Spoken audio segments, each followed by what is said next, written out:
बस कुछ फुट दूर तक देख पा रहा हूँ और मुझे दिशा का भी अंदाजा नहीं हो रहा। यहाँ भालू भी काफी है, काले वाले भी और भूरे वाले भी। तरह से खामोश है। कहां गया इनका राष्ट्रवाद? ये शख्स जिसने सीधे तौर पर प्रधानमंत्री को ही नहीं बल्कि देश को धमकी दी है, मगर पूरी तरह से खामोश है।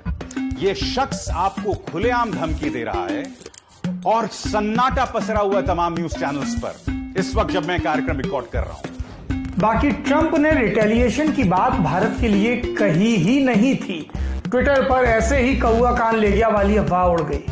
ट्रंप से पूछा गया था कि अमेरिका ने मेडिकल इक्विपमेंट के निर्यात पर प्रतिबंध लगाया है, तो क्या बाकी देश रिटेलिएट करेंगे, माने बदला लेंगे? और इसके जवाब में ट्रंप ने कहा था कि वो बदला ले सकते हैं, लेकिन उन्होंने भारत के संबंध में यही कहा कि मेरी बात हो गई है, दवाएं आ जाएंगी। अंतर्राष्ट्रीय संबंधों की दुनिया में एक हाथ से लेने और दूसरे हाथ से देने का चलन है, इसलिए भारत ने दवाओं का निर्यात दोबारा खोला है और दवाएं सिर्फ अमेरिका नहीं जाएंगी। भालू अगर चौंक जाए तो वो बहुत खतरनाक हो जाता है। आपकी स्क्रीन पर ये पत्रकार जो ये कह रहा है कि प्रयागराज में जमात पर टिप्पणी करने पर युवक की हत्या कर दी गई, मोहम्मद सोना पर गोली मारकर हत्या का आरोप लगा है। टिप्पणी करने पर गोली मारना, इतनी हैवियत कहां से आती है? साथ में इन्होंने तबलीगी जमात का जिक्र कर दिया और निजामुद्दीन मरकज का जिक्र कर दिया है। खुलेआम एक मुख्य धारा के न्यूज चैनल का एंकर इस तरह की बात फैला रहा है, इस घटना को तबलीगी जमात से जोड़ने का तो साहस कर रहा है और खुद पुलिस ने इस पर स्पष्टीकरण दिया है। तो सर ये तकनीकी जमात पर कमेंट करने का जो है मामला सामने आ रहा था, क्या कुछ? हाँ, यही हमारी जानकारी में भी आया कि यहाँ कुछ आपस में टिप्पणी हो गई और चूंकि घर बिल्कुल आसपास हैं तो टिप्पणी आपस में कहा सुनने की बात हो गई और कहा सुनने के बाद आसपास पड़ोस में एक दूसरे के साथ झगड़ा हुआ और झगड़े में फिर एक पक्ष द्वारा दूसरे पक्ष को गोली मार दी। मगर मैं भालुओं से अभी तक घिरा हुआ हूँ। वो यहाँ मछली पकड़ने आते हैं। ये देखिए, देख रहे हैं? इसी वजह से यहाँ होशियार रहना बहुत जरूरी है। देख रहे हैं ना, भालू मामा शान से आए, पूरी शान से तशरीफ रखी और सैल्मन मछलियों की दावत उड़ाने में जुट गए।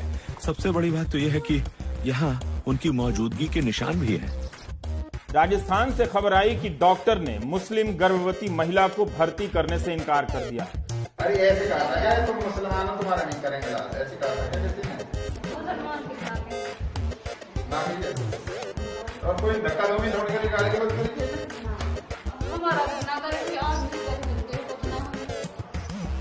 आराम से है। मीडिया ने इस बहाने जो किया है वो खतरनाक खेल था। ग्रिजली के मुकाबले काले भालू इंसानों को कम मारते हैं। 90% मामलों में भूरे भालू घात लगाकर इंसानों पर हमला करते हैं। अभी पता चला कि उत्तर प्रदेश में एक मां ने अपने 5 बच्चों को नदी में फेंक करके खुद भी आत्महत्या करने की कोशिश की। क्यों?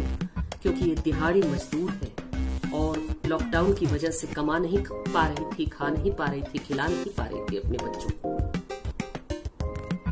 कोविड-19 और लॉकडाउन से भूख में चुनने को कहा जा रहा है देश के गरीबों को। शर्म आनी चाहिए देश के प्रधानमंत्री को, उत्तर प्रदेश के चीफ मिनिस्टर को, देश भर के तमाम जो चुने हुए नेता हैं उनको।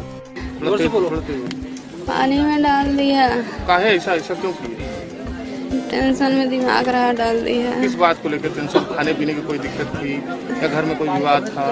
ना, इसे झगड़ा झंझट चल रहा है, हमारा दिमाग में जनता होगी। किससे झगड़ा विवाद चल रहा है?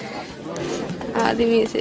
क्या है, क्या मामला था? क्या किस बात को लेकर विवाद हो रहा था? हमारे दे पहुँचाए दे हमेशा मारते करती है, इससे हमारा दिमाग के अंदर था। कितने बच्चे थे आपके? 2 लड़कियां 3 लड़की। भूरे भालू 5.5 क्विंटल तक के हो सकते हैं और 9 फुट लंबे ये भालू इंसान को फाड़ सकते हैं। परेशान करने वाली खबरें ये है कि डॉक्टरों की टीम जहां हॉटस्पॉट्स में जा रही है वहां पर उन पर हमले किए जा रहे हैं, अटैक किए जा रहे हैं। अब दोनों तरफ के अपने अपने तर्क हैं। एक तो ये है कि जो पेशेंट्स हैं उनके साथ ऐसा बर्ताव किया जा रहा है, ये नागरिकों का कहना है, उनके साथ ऐसा बर्ताव किया जा रहा है कि वो नागरिक नहीं है, वो पेशेंट्स नहीं है, वो अपराधी हैं, गुनहगार हैं जैसे, और उनको डिटेंशन सेंटर्स में रखा जाएगा जैसे। लेकिन बड़े दलों पर भालू हमला नहीं करते, क्योंकि लोग ज्यादा हों तो काफी शोर होता है और भालू शोर सुनकर भाग जाते हैं, मगर अकेला इंसान उनसे नहीं बच पाता। जब प्रधानमंत्री ने अपनी स्पीच दी, उन्होंने डिटेल में नहीं बताया कि कौन सी चीजें खुली रहेंगी, कौन सी चीजें बंद होंगी। इससे लोग पैनिक में आ गए और ग्रोसरी स्टोर्स के बाहर, दुकानों के बाहर कुछ ऐसा माहौल दिखा उस रात को जब ये लॉकडाउन अनाउंस किया गया था। इसलिए यह बहुत जरूरी है कि जब आप अकेले हों तब खूब शोर मचाएं और भालुओं को अपनी मौजूदगी जता दें। यहाँ के कई लोग बंदूक लेकर घूमते हैं। अगर आपके पास बंदूक ना हो तो एक छड़ी ले लें और उसकी आंखों पर वार करें। मोदी मोदी